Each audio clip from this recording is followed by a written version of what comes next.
সেই বিষয়ে কথা বলেছিল, তাদের একাধিক আলোচনা হয়েছিল।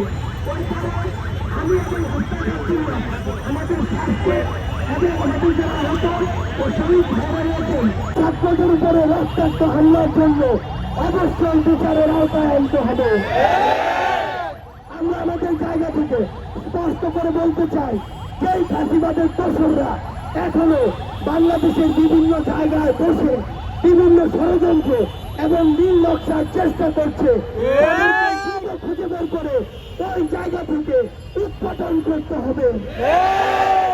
আমাদের জায়গা থেকে স্পষ্ট বার্তা, আমরা কাউকে যোগ্য বা যৌক্তিক সমালোচনায় ছাড় দিব না।